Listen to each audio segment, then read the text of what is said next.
On this channel, we've seen our fair share of eldritch horrors, insidious hive minds, and supercomputer droids. What we haven't seen before, however, is a monstrous mix of all three. Meet the Gemini droids, a group of super intelligent, super creepy woman-shaped droids with serial killer voices. They were built by engineers of a species lost to time and set to work murdering anything that breathed in their vicinity. In today's video, we'll be delving into the Gemini's dark history to discover how they ended up in servitude to the Sith Emperor and why they were so adamant on purging all life from the universe.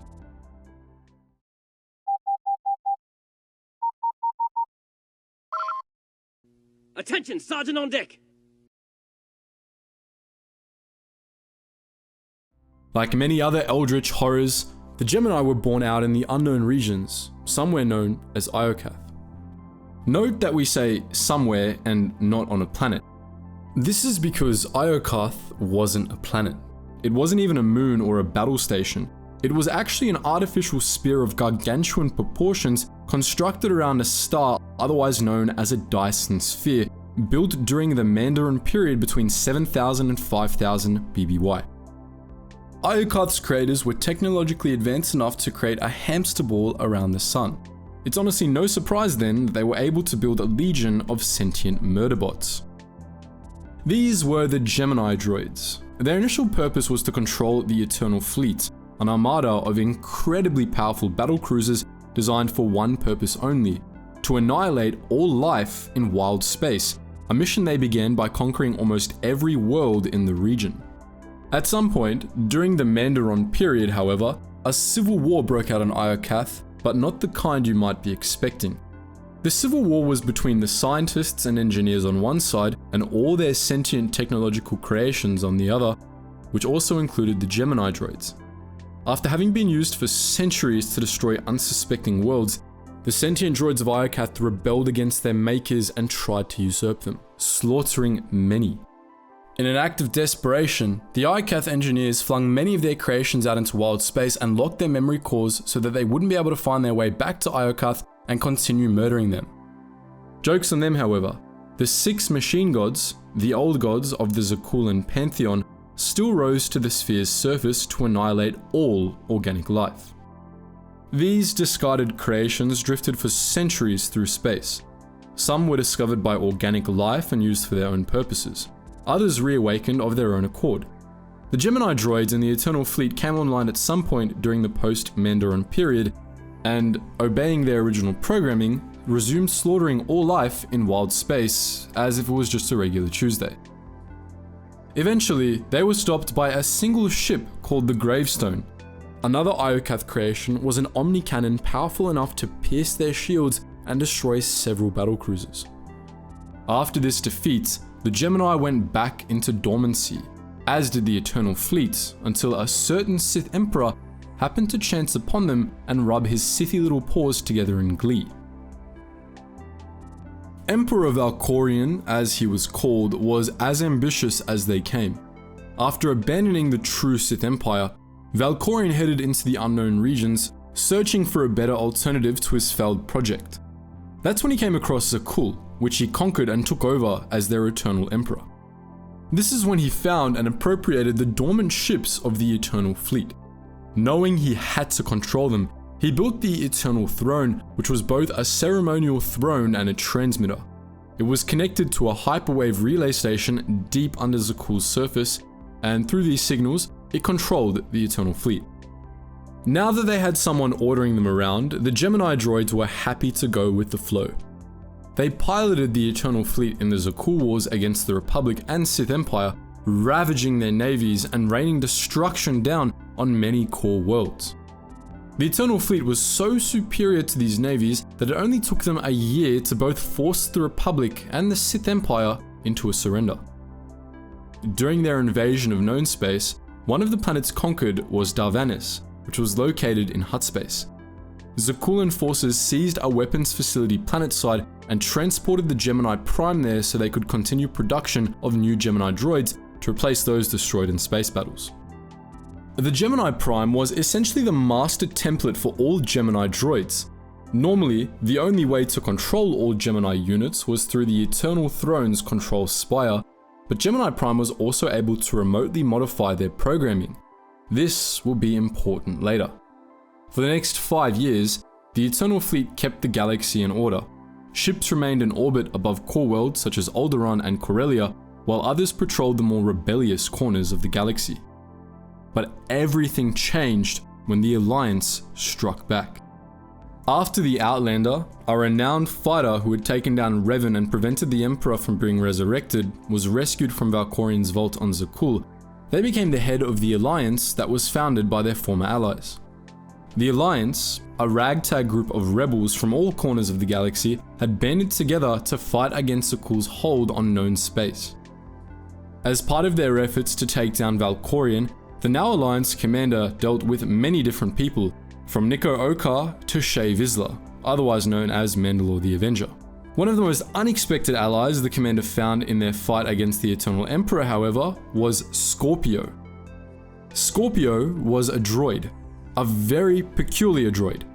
During the Outlander's time in the Emperor's vault, she became an information broker on Zakuul and used her superior AI and network to investigate the Eternal Fleet. She had suspected the Gemini droids were based on her design, but until the Alliance began encountering them, she had had no way to confirm her suspicions. After infiltrating the Alliance's databases and confirming for herself that the Gemini droids matched her design, she contacted the Alliance commander and offered her assistance. With the Alliance's aid, she uncovered the hyperwave relay station that controlled the droids, the frequency it operated at, and the location of the Gemini Prime. On her request, it was brought to Odyssey, their base, where Scorpio could hack into their systems. Through the Gemini Prime, Scorpio could locate every Gemini captain and their respective vessels, though she still required manual input to control them. She recommended that the commander use Gemini Prime to plug into an Eternal Fleet warship, which would allow them to control the entire fleet. She even helpfully identified a resupplying vessel for them to target. When the strike team boarded the vessel, however, things were more complicated than initially expected. The Gemini captain of the ship separated the commander and Scorpio from the rest of the team and deployed sky troopers and poison gas to take them out. Scorpio connected to a data node and established a link to the captain so she could erase her. Her plan backfired, however, when the Gemini captain sent a surge through the console to completely fry her circuits. The captain did her best to stall the commander and their team after alerting Zakuul of their presence. The commander made their way to the sun-generated chamber to confront the captain, but that's where Scorpio's betrayal was revealed. To no one's surprise, the droid had been scheming behind the Alliance's back from the very beginning. When she first learnt the Gemini droids were related to her, Scorpio had chosen not to control them, but to grant them free will instead. When she had interfaced with the captain earlier, she had removed her control protocols and set her free. In exchange, the captain pretended to destroy Scorpio while she uploaded her droid brain into the Gemini frequency. The commander eventually took out the Gemini captain and escaped the ship, but this was only the beginning of the Scorpio headache. Scorpio, meanwhile, found herself a new body and installed herself on the Eternal Throne, from which she commanded all Zakuulan droid forces. In true backstabby fashion, she left Arkan, Valkorian's son and now Emperor of Zakuul, a big chunk of fleet and waved him toward the Alliance base on Odyssey so her enemies could conveniently destroy each other for her. Here, we have to note that she wasn't controlling the Eternal Fleet against their will. Once she connected to the Eternal Throne, she used the connection to set them all free. Some chose to remain by her and serve her, while others took their ships and left to explore the galaxy. Since she was still investigating their true origins, Scorpio remained on Zakuul as an advisor to Vaylin, the new Empress. The Eternal Fleet served Vaylin until the invasion of Vos, at which point they realized they didn't actually like dying and skedaddled. Through a series of big brain moves, Scorpio gathered all her enemies on the gravestone, then connected with it to learn of their mutual homeworld of Iokath, took over the ship and left for it with her sisters alongside them. The Murderbots were going home. And this is where we meet Ares, Scorpio's sentient Murderbot cousin. When the gravestone arrived, Ares used the super weapon to knock everyone out and scatter them across Iokath's surface. He set them up against the local non-sentient droids in a series of combat tests during which both Alliance and Zakuulan forces took heavy losses. Vaylin managed to bully the Gemini droids into submission and, with their help, recovered control over the Eternal Fleet. They were still trapped on Iokath, however, as Ares had sealed them in with a ray shield. A Gemini captain hacked into an Iokath purifier droid to discover that Ares was about to fire a super weapon that would kill all organics. Vaylin, taking the Iokath droid with her, fled back to Zakuul after the Alliance took the shield down, allowing everyone to escape before Ares activated his weapon. The purifier droid had one very special function. It was able to reset the Gemini droids back to factory settings. Once Vaylin returned to the Eternal Throne, she plugged the purifier droid into the hyperwave relay station and used it to reset all Gemini droids back to their factory settings. This, it turns out, was a bad idea. The immediate result was that the Eternal Fleet was under Vaylin's complete control, and she deployed them effectively against the Alliance. The slightly less desirable result was that, once she was killed, the Gemini droids no longer had someone to command them and reverted to their initial programming, which was to murder everything in existence. The rogue droids bombed everything and everyone. They even formed a blockade around Zakuul and tried to raze it to the ground. Luckily, the commander snuck through their blockade and claimed the Eternal Throne themselves, putting an end to their murder spree. They put the warships to use around the galaxy, but the peace didn't last long before Iokath made more trouble for everyone. In the end, the Eternal Fleet ended where it began, on Iokath. Sometime after the commander took the Eternal Throne, a cult named the Order of Xildrog traveled to Iokath and tried to awaken the 6 gods that were responsible for the death of all organic life eons ago. The commander left for Iokath, intercepting the Republic and Empire forces that were preparing to attack each other for the umpteenth time, and tried to stop the gods before they reached full power.